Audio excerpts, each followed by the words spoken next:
Bom, finalmente aqui, nós vamos ler aqui e vamos tentar comentar na medida do possível o que foi escrito no blog do Juca Kfouri. Eu vou ler aqui e a gente vai comentar na sequência, tá? Eu não li ainda, tá? Mas o Jonas Lima, que é um amigo aqui do canal, é membro aqui do Mundo na Bola, ele, quando ele manda essas mensagens nos alertando, a gente o ouve porque a participação dele é sempre muito importante. Vamos ler aqui. É necessário barrar o escândalo da desapropriação de grande área no centro da cidade para entregar a um empreendimento privado, o estádio do Flamengo. É mais um passo do prefeito e da coalizão que o apoia para privatizar a cidade. Leia aqui. Bom, já podemos parar por aí, né? Porque já é um ponto importante. O terreno é privado, o terreno já é privado. Além dos aspectos legais claramente expostos por Sônia Rabelo, a gente leu aqui os aspectos legais da Sônia Rabelo e muitos deles estavam errados. Há que levar ao debate público os nefastos impactos urbanísticos. Caso concretizado o projeto, teremos mais um grande estádio de futebol na cidade. O quarto, que virá a somar-se ao Maracanã, Newton Santos e São Januário. Também nós já rebatemos isso, é uma grande bobagem. No mundo inteiro, o mundo inteiro, e muito perto do Brasil, em Buenos Aires, né, cada time tem o seu estádio. Não é viável, nem para a grama, nem para o equipamento, que haja um jogo, um time mandando jogos lá, mais de um jogo por semana. Tá? Qualquer especialista em gramado, e nós já trouxemos especialistas em gramados aqui, falam claramente em 4 jogos por mês. 4 jogos por mês. O Maracanã, com frequência, tem mais de 9 jogos por mês, ocasionalmente 11 jogos por mês. Esse novo estádio será implantado a apenas 4 quilômetros do Maracanã, uma verdadeira insanidade em termos de distribuição de equipamentos públicos no espaço urbano. Não é um equipamento público, é um equipamento privado, em um terreno privado. Não é proibido, segundo a legislação brasileira, que haja desapropriação por um órgão público de um outro terreno público. Não existe isso. É um equipamento privado.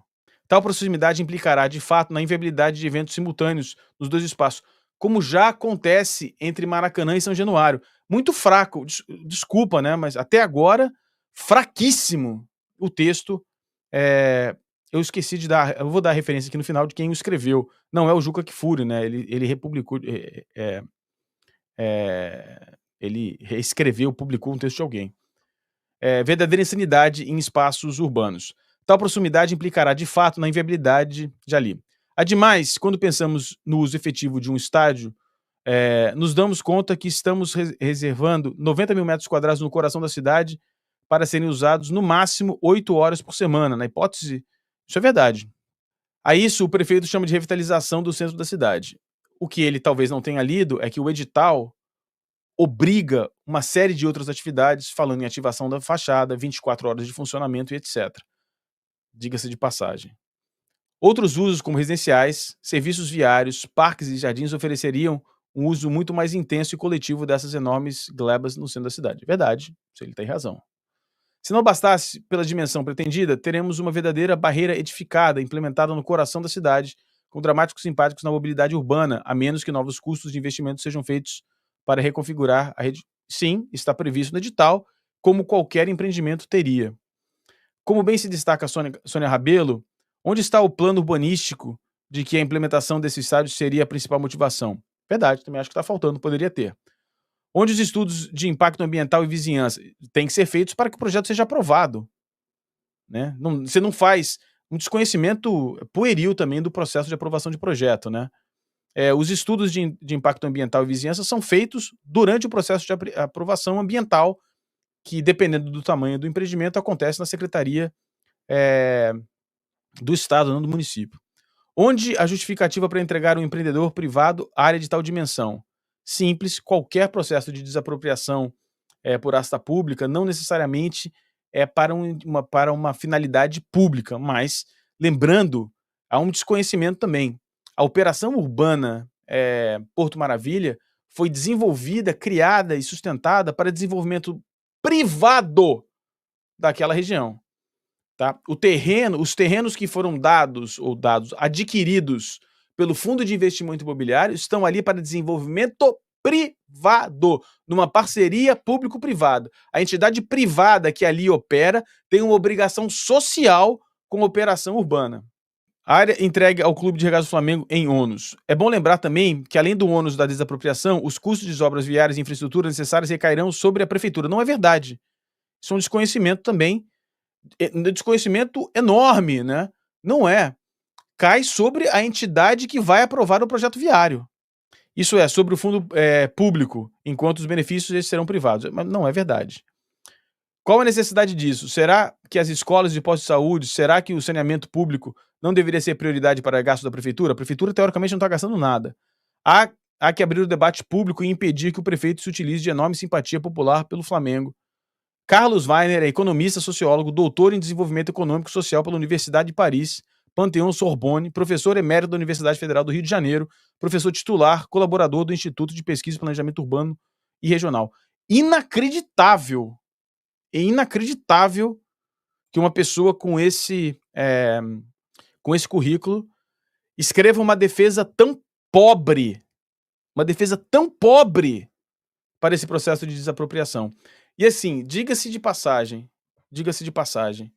aqui nesse canal, nós sempre falamos que há sim a possibilidade do debate, mas a possibilidade do debate é diferente. A possibilidade do debate aqui é o que é melhor para a cidade, residencial e comercial, não, em um tempo indefinido, ou o estádio com uma previsão entre 5 e 6 anos de ser construído. A única discussão é essa. Por quê? Porque ali trata-se de um terreno privado, não é de um terreno público, a prefeitura não está colocando nenhum centavo, a aprovação viária, tá, recai sobre o empreendedor, no caso o Flamengo, ou seja, é muito fraco, e é inacreditável que um professor titular colaborador do Instituto de Pesquisa e Planejamento Urbano e Regional tenha um desconhecimento, ou tenha um conhecimento extremamente precário de uma operação urbana, de uma parceria público-privada, de um processo de aprovação de projeto. Por quê? Porque grande parte dos comentários que ele fez, que ele colocou, estão errados.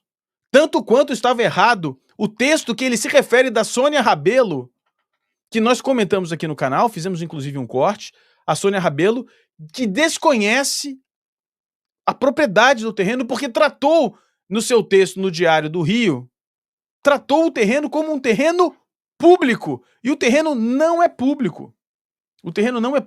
A discussão legítima, que os urbanistas, olha só, o urbanista em questão, o professor em questão, ele conseguiu um espaço no blog do Juca Kfouri, que é um dos blogs possivelmente mais acessados do Brasil, e não se deu o trabalho de fazer um estudo completo do processo de aprovação de projeto, não se deu ao trabalho de entender quem pagaria pelas alterações viárias, não se deu o trabalho de entender o título e a propriedade do terreno, conseguiu esse espaço, sentou sobre sua própria inteligência, colocou no papel e tenta defender um processo cujo a força que ele tem deveria estar se concentrada na discussão legítima, o que é melhor para a cidade. Residencial, comercial, que é escritórios e shopping center, num tempo indefinido, porque o mercado não absorve isso hoje, ou seja, é um terreno que vai ficar parcialmente vazio por 10 ou 15 anos, ou um estádio operacional agora. É essa a discussão. E ele foi inapto e incapaz, no espaço que teve, de discutir o ponto fundamental, que era esse. E, além disso, ele não entrou na discussão, que também é válida, do perdão, do acordo, melhor dizendo, entre o fundo e a prefeitura, onde a prefeitura abre mão de uma receita de 4,3 bilhões de reais. Nesse aspecto, também é uma discussão legítima, ele não fez. Então, é muito fraco o texto, é inacreditavelmente fraco, de um desconhecimento, e me remete me remete uma situação que aconteceu há muitos anos em São Paulo, onde um empreendedor, quis desenvolver o maior prédio do mundo, ia chamar Maharishi Tower, que ficaria lá no bairro do Pari. E fizeram desenhos e houve audiências públicas, tá? Houve uma audiência pública. Ia ser o prédio mais feio do mundo. O prédio mais feio do mundo. E eu fui na audiência pública. Tiveram mais, não sei quantas tiveram, mas eu fui a 2 audiências públicas. De um lado, havia um monte de professor, um monte de teóricos que não se deram ao trabalho de ler o projeto, e de um lado, o empreendedor. O prédio era um absurdo, o prédio era um crime ambiental, o prédio era um crime urbanístico, só que o cara tinha resposta para todos os comentários. Os caras não leram nada do material disponível ou disponibilizado pelo empreendedor, e os caras sentaram lá na sua própria inteligência e acharam que a sua própria inteligência seria o suficiente para defender a não execução daquele projeto. Exatamente esse texto que eu li aqui.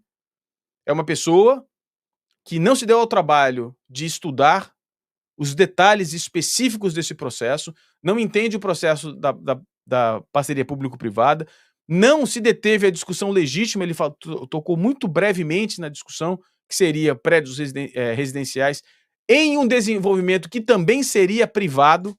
Na parte mais importante, ele não citou. Ele sentou na sua própria inteligência, no seu próprio título, da Sorbonne, e escreveu ali, rapidamente, de maneira bem, como diria um chefe antigo que eu tenho, maneira muito fleumática e sem peso, sem qualidade nenhuma. Muito fraco o texto. E eu entendo o Juca Kfouri dar um espaço, mas eu espero que ele dê um espaço para uma réplica, né? Eu espero que ele dê um espaço para uma réplica, porque não é um absurdo como está sendo dito, não é um absurdo como está sendo dito, não é um crime, tá? Trata-se de um terreno privado sendo desapropriado para, segundo a Constituição brasileira, para uma utilidade pública, porque, segundo a Constituição brasileira, estádio é utilidade pública.